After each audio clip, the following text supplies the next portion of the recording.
You, Elisa, and thank you to each of you for being here, because being here matters.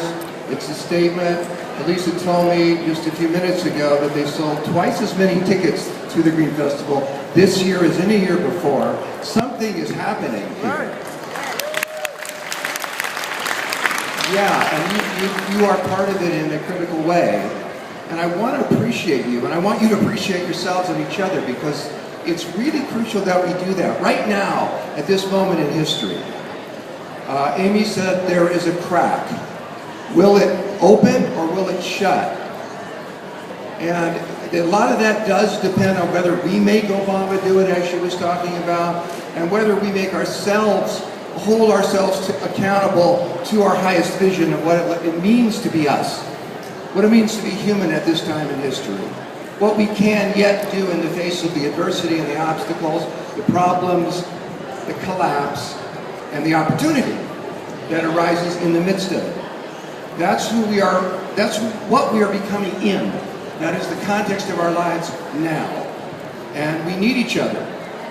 We need each other's love and compassion. We need each other's acceptance. And we need our own, so that we can live, finally, with respect for ourselves, and respect for each other, and respect for the whole web of life. This is the shift from the winner-take-all economy that Romney represented. I don't know about you, but I'm actually feeling some great relief as he leaves my aura.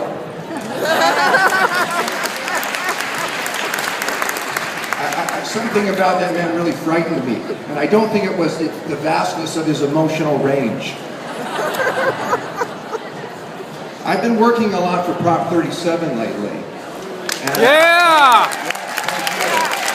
You have too, I know. And at first, you know, the trajectory, it looked like we were going to win it. Polls were very high in favor of labeling genetically engineered foods. But then Monsanto and its allies started pouring a tremendous amount of money into the state. They spent collectively, almost $50 million. More than $10 a vote. All of that out-of-state money, by the way.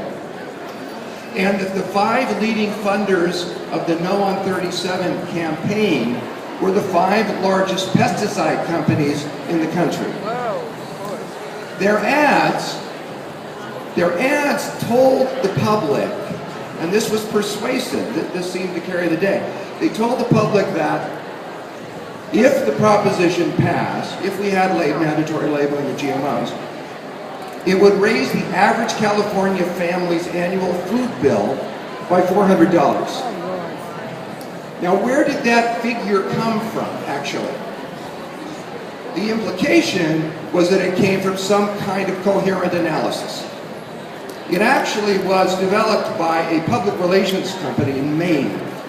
They hired a company in Maine. They couldn't, I guess, find one in California that could do it.